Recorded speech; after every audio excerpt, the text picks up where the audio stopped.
Y ya está con nosotros el doctor Giuseppe Lobruto. Giuseppe, ¿cómo estás? Muy buenos días. Buen día, Ricardo, un gusto como siempre saludarles. Bueno, pues cuéntanos. Elecciones, aranceles y muchos temas que platicar el día de hoy. Sí, digamos que son tiempos bastante convulsos. En Ecuador, este país con el cual hemos tenido rupturas diplomáticas desde el año pasado, después del asalto a la Embajada de México, se celebraron la primera vuelta de las elecciones presidenciales con un empate técnico entre Luisa González, candidato de la Revolución Ciudadana, y Noboa, que es el actual presidente, y se irá a una segunda vuelta. Igual hay un empate técnico en la Asamblea Nacional conformada por 151 diputados, están 66-67 prácticamente divididos, y el partido Pachacutis de Leónidas Issa, que es el partido de los indígenas de izquierda, alcanza un 5,3%. Una situación convulsa, no obstante la campaña, digamos, del presidente Noboa de intimidación, de resultados falsos proyectados después de las elecciones, donde decía que Noboa había ganado en la primera vuelta. Sin embargo, se demuestra que la Revolución Ciudadana sigue fuerte y bueno, veremos el 13 de abril qué va a suceder. Acuérdense que también nuestra presidenta Claudia Sheinbaum decía que si gana Luisa González, vamos a restablecer relaciones diplomáticas con Ecuador. Bueno, pues es parte de lo que está sucediendo. Nos sorprendió muchísimo la semana pasada, quizá, el anuncio de Ecuador de los aranceles contra México, ¿no? Como que estábamos muy atentos hacia lo que estaba sucediendo con Estados Unidos y de pronto Ecuador nos sube los aranceles. ¿Qué está sucediendo? ¿Por qué? ¿De qué me Bueno, perdí, lo, no? lo voy a decir de forma muy educada. Yo voy a decir personas, se dicen otras formas aquí en México, con iniciativas. Entonces, eso es lo que es Novoa, la verdad, es absurdo. Estos libertarios que defienden el libre mercado porque ponen aranceles, es la contradicción absoluta. Estamos viendo el declive totalmente de estos tipos de políticas. Y bueno, acuérdense que México exporta medicinas a Ecuador, entonces si ellos ponen aranceles van a pagar más las medicinas que necesitan de México.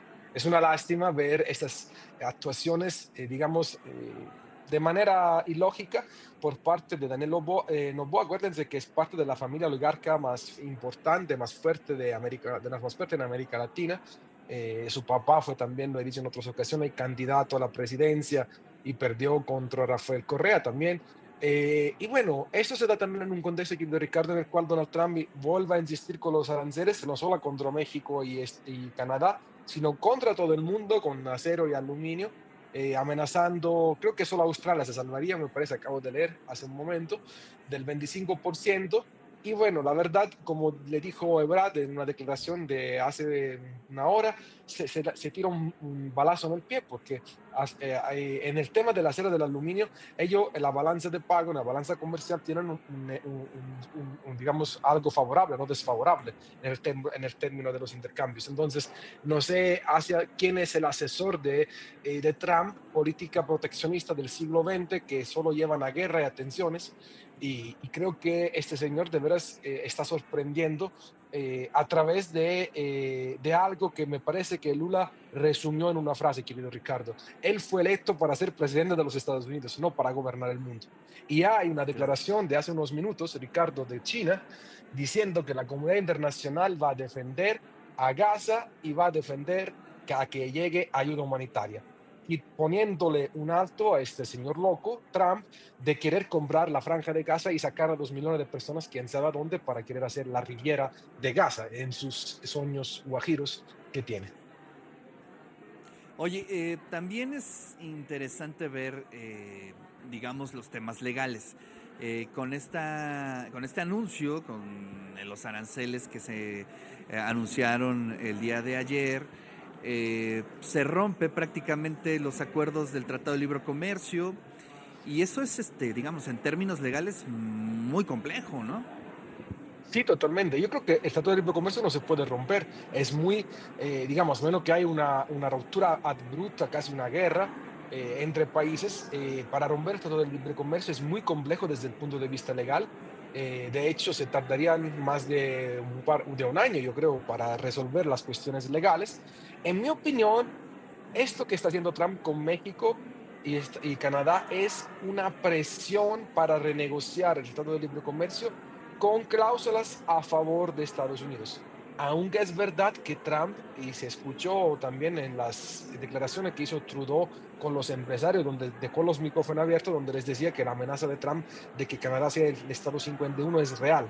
Entonces ahí hay que ir equilibrando las dos cosas. En términos legales, querido Ricardo, es muy complejo romper con el Tratado de Libre Comercio, no es algo que Claro. haces de un día para otro, pero sí puede empezar un procedimiento de ruptura y que eso puede llevar a una crisis no solamente en América del Norte, sino a nivel global. Acuérdense que es la segunda área más importante de integración en el mundo después de la Unión Europea. No, y también al interior de Estados Unidos, que eso es algo que se nos olvida, ¿no? Porque finalmente quien pagará el precio final, pues es el La consumidor población. norteamericano, ¿no? Y bueno, pues Sí, si se hizo una campaña para combatir o contrarrestar la inflación, este tipo de acciones pues no van muy en esa lógica, Giuseppe. totalmente. Hubo desabasto de huevos en Estados Unidos con un aumento elevadísimo cuando Trump hace unos 15 días estaba, digamos, amenazando con los aranceles a México y a Canadá. Es un tema complejo porque efectivamente, ¿quién pierde de la población en general? Acuérdense, nosotros exportamos muchos también productos agrícolas, entonces, digamos, van a tener un impacto tremendo en la parte tecnológica, computadoras, coches. Trump dice que quiere construir, que puede construir perfectamente los autos. A ver, este señor no entiende que en términos competitivos los salarios de Estados Unidos son muchos más altos, los coches Claro. van a estar siempre más altos. Y además, en el tratado, lo decía bien Brad, un producto tecnológico sale y entra en un mismo día 8 veces para irlo ensamblando entre México y Estados Unidos. La verdad, me extraña, que es algo que no logro entender si es amenaza, si es delirio, porque ¿quién está asesorando desde el punto de vista técnico a Donald Trump? Claro. En unas economías integradas entre Canadá, México y Estados Unidos. Canadá le exporta energía. Este señor dice que va a talar todos los árboles de Alaska y no sé qué va a hacer en Alaska, rompiendo, digamos, una de las zonas de reservas más importantes que hay en el mundo. Es peligroso, hay que estar atentos. Y yo sigo insistiendo, para mí es expresión del declive de la hegemonía de Estados Unidos y quiere amenazar, quiere llevar a la amenaza a un punto donde nunca se ha visto en las últimas décadas, pero todavía me queda la duda si de la amenaza, querido Ricardo, se va a pasar a la acción. ¿Me entiendes? Eso es donde Claro. tenemos que estar atentos, en mi Sí, opinión. o realmente la presión que va a surgir de este tipo de escenarios, y bien lo dices, ¿no? En el replanteamiento del Tratado de Libre Comercio, que eso también es muy, muy, muy peligroso, ¿no? Y que Brad mismo lo ha dicho, que en su opinión se quiere renegociar el Tratado de Libre Comercio, y creo que México está bien preparado, creo que, claro, se pueden presentar situaciones de cualquier tipo. Hay un Plan México, una unión con todos los empresarios de México, lo cual es muy importante. Hay que estar atento a lo que sucede, porque a la parte, digamos, de renegociación y de estas amenazas, se puede agregar, querido Ricardo, otra parte que es la parte política en la cual Elon Musk está teniendo también un peso importante, que es el fomentar las extrema derecha a lo largo y ancho del mundo. Y las visitas de Marco Rubio a distintos países de América Latina y de Oriente Medio, a mí me hace pensar casi casi a Goebbels de los años 30 con declaraciones absurdas diciendo que el canal de Panamá es de los Estados Unidos. Bueno, eso que cambiaron el Golfo de México, que ya el 9 de febrero es el Golfo de América, que tiene también relevancia desde el punto de vista estratégico, porque hay muchos recursos de petróleo, de gas.